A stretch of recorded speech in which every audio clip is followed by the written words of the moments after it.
Rigor mortis में क्या होता है, मेनली स्टिफनिंग हो जाती है, मसल जो है वो स्टिफ और रिजिड हो जाती है। फिर हमने पढ़ा था मैकेनिज़्म, उसके पहले क्या होता है, प्राइमरी रिलैक्सेशन होता है, फिर स्टिफनिंग होती है। मैकेनिज़्म में क्या होता है, जो मायोफाइब्रिल्स होते हैं मसल्स में, उसमें एक्टिन मायोसिन होता है, वो इंटरडिजिएट करते हैं, और फिर उसके बाद मतलब रेस्ट में क्या रहता है कि वो स्मॉल एक्सटेंट तक ही इंटरडिजिएट करते हैं, तो वो सॉफ्ट और सप्पल रहती है, ठीक है। और उसके बाद नर्वस स्टिमुलेशन में क्या होता है, एटीपी का हाइड्रोलिसिस होता है, तो उसकी वजह से एडीपी और फॉस्फोरस जो होता है, फॉस्फेट जो होता है वो रिलीज़ होता है, ठीक। तो उसकी वजह से कॉन्ट्रैक्शन होता है और एक्सटेंशन होता है एक्टिन मायोसिन फिलामेंट्स का। फिर आफ्टर डेथ क्या होता है, इसमें कंटिन्यूस हाइड्रोलिसिस तो हो रहा है, बट ग्लाइकोजन जो होता है वो एग्जॉस्ट हो जाता है, तो उसकी वजह से रीसिंथेसिस ऑफ एटीपी नहीं हो पाता, जिसकी वजह से सॉफ्टनेस, इलास्टिसिटी और एक्सटेंसिबिलिटी जो होती है वो फॉर्म नहीं होती, वो लूज हो जाती है, ठीक है। और क्या होता है, अराउंड 5.5 pH पे ऑटोलिटिक एंजाइम, मेनली प्रोटियोलिटिक एंजाइम जो होते हैं कैथेप्सिन और कैल्पेन्स, उसका क्या होता है, मायोफाइब्रिल्स फिलामेंट जो होते हैं वो हाइड्रोलाइज हो जाते हैं बिकॉज ऑफ ऑटोलाइटिक और proteolytic enzymes. As a result the actin complex is broken down and muscle become soft again, उसे बोलते हैं resolution of rigor secondary relaxation होता है। इसके बाद फिर मसल इन्वॉल्वमेंट क्या होता है, वॉलेंट्री इनवॉलेंट्री दोनों मसल इन्वॉल्व रहती है, पर अर्लियर इन्वॉलेंट्री रहेगी। ऑनसेट क्या है, ड्यूरेशन क्या है, तो ऑनसेट 1-2 घंटे में, मतलब इंडिया जैसे रीजन में 1-2 घंटे में आ जाता है, 9 to 12 आवर में डेवलप हो जाता है फुली, 12 घंटे तक रहेगा और फिर उसके बाद डिसअपियर होना चालू हो जाता है। उसे रूल ऑफ 12 भी बोलते हैं। नॉर्दर्न कंट्री में ज़्यादा टाइम लगता है ऑफकोर्स। ऑर्डर ऑफ अपीयरेंस क्या है, तो सबसे पहले कहाँ पे आता है, हार्ट मसल में, बट वॉलेंट्री मसल्स के लिए सबसे पहले कहाँ आएगा, आईलिड में आएगा, फिर जॉ में आएगा, फिर फेस में आएगा, नेक में आएगा, थोरैक्स में आएगा, अपर लिम में आएगा, एब्डोमेन, लोअर लिम, और फिर फिंगर, जो स्मॉल मसल्स ऑफ फिंगर है उधर, उसे बोलते हैं निस्टेंडूल। और डिसअपियर भी सेम ऑर्डर में होता है। फिर टेस्टिंग ऑफ राइगर मोर्टिस, तो लिफ्टिंग ऑफ आईलिड और डिप्रेसिंग ऑफ जॉ। ब्रेकिंग क्या करते हैं, breaking of rigor mortis is complete and rigor is broken by mechanical force. If a limb in rigor is flexed forcibly at a joint, the limb becomes flaccid. Or rigor mortis may be broken down partially due to mishandling, due to transit of the body.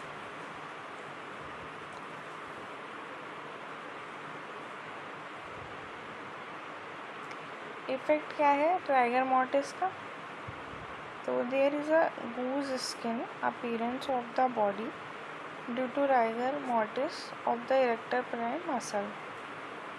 Goose skin appearance होगा, rigor in the muscle of the seminal vesicle may causes postmortem ejaculation.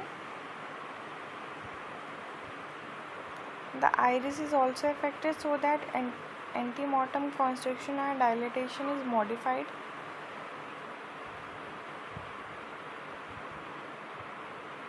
Hence, the postmortem position of the pupil is unreliable indicator.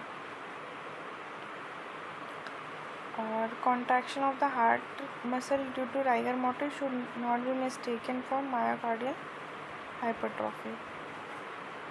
Heart muscle का क्या होगा, contraction होगा, myocardial hypertrophy.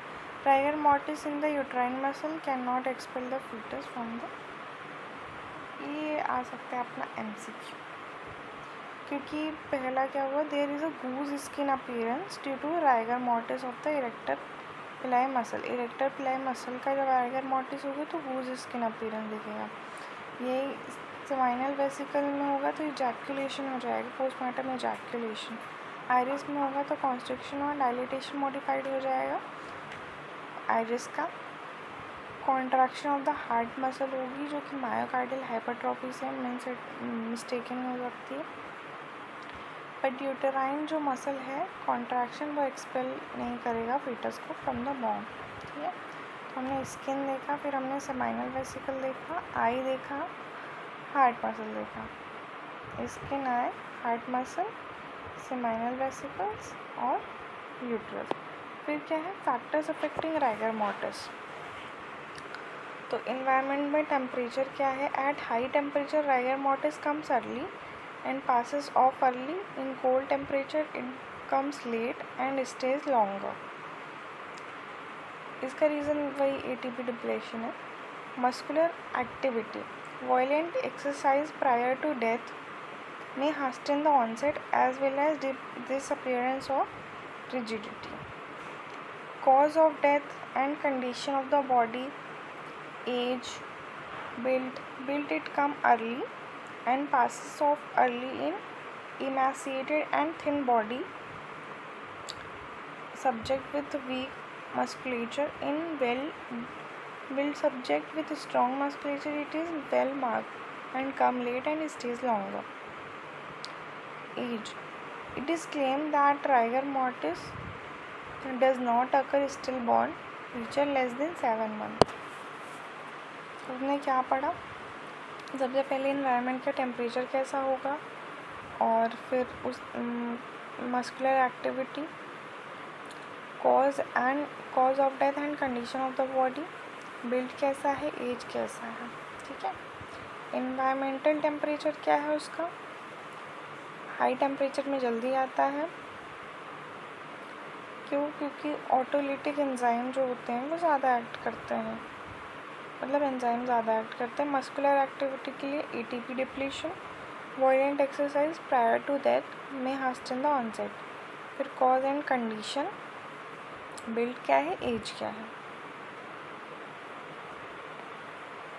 Early onset किस में होता है, exhaustive और wasting disease like cholera, typhoid, tuberculosis, cancer.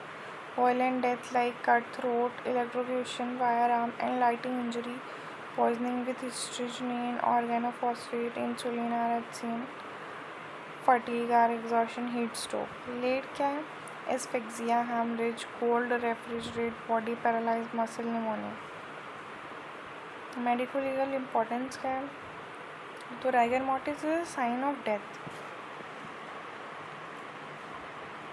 indicate molecular death. During the early phase after death, it help in estimating time since death.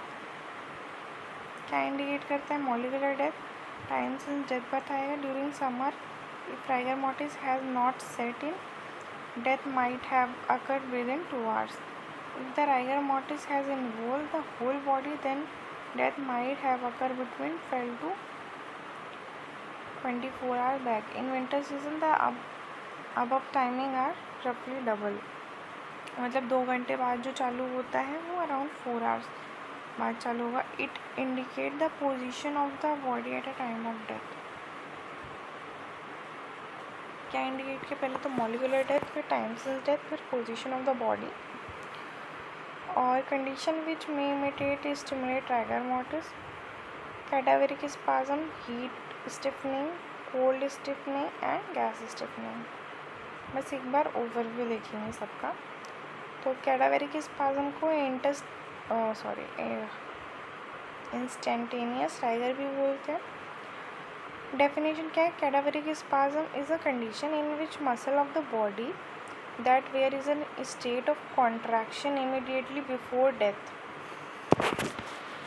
State of contraction है immediately before death, continue to be so after death without passing through the stage of primary relaxation. It is a rare phenomenon of instantaneous rigor which develop at the time of death with no period of postmortem flaccidity. मतलब ये इसमें क्या होता है, state of contraction होता है immediately before death, तो इसे पास नहीं करना पड़ता प्राइमरी रिलैक्सेशन से, और रेयर फिनोमेना है ये, तो no period of postmortem placidity. Predisposing condition क्या है? इट अगर especially in cases of sudden death, excitement, fear, severe pain, exhaustment, cerebral hemorrhage, electrocution injury to nervous system, firearm wound, convulsion, poison, sudden death,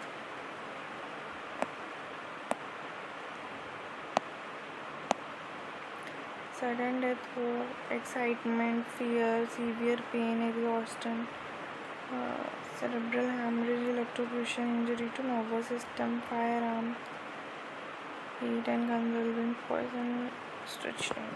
ठीक है। Definition है, प्रीडिस्पोजिंग factor है, muscle कौन सी involve है?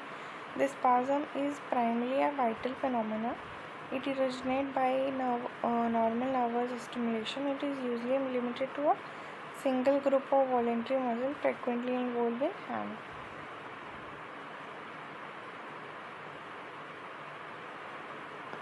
Occasionally, the whole body is affected, as seen in soldier shot in battlefield, when the body may retain the posture which it assumed at the time of death. No other condition stimulates cadaveric spasm.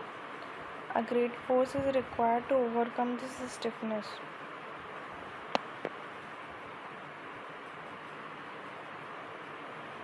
It passes without interruption into normal rigor mortis and disappearance when the rigor appears. तो हमने क्या होता है, प्रीडिस्पोजिंग factor, muscle कौन सी involve है, पेट क्या है, mechanism क्या है।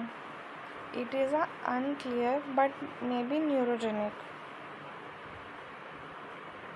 It may be due to exhausted ATP in the affected muscle with persistent of contraction even after death, and the resultant failure of the chemical process required for active musculature relaxation to occur during molecular death, adrenocortical exhaustion।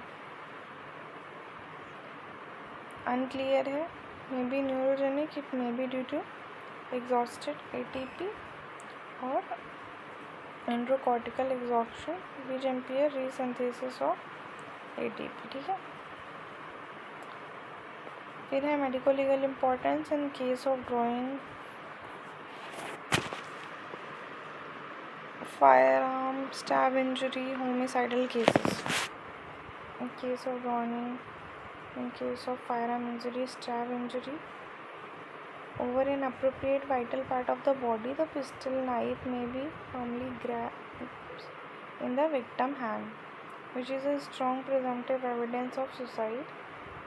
Although attempt may be made to stimulate this condition in order to conceal murder, but rigor mortis not produce the same firm grip of the weapon.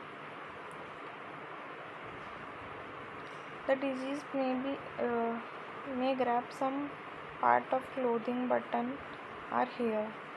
Homicidal cases में with whom he had a struggle prior to that, मतलब drowning में mud और grass जो है उसे grab करेंगे, फिर fire arm में जो पिस्टल है उसे, और राइगर मॉर्टिस की तरह हम मतलब अगर ये मर्डर हुआ है तो फिर सामने वाला दिखाना चाहेगा।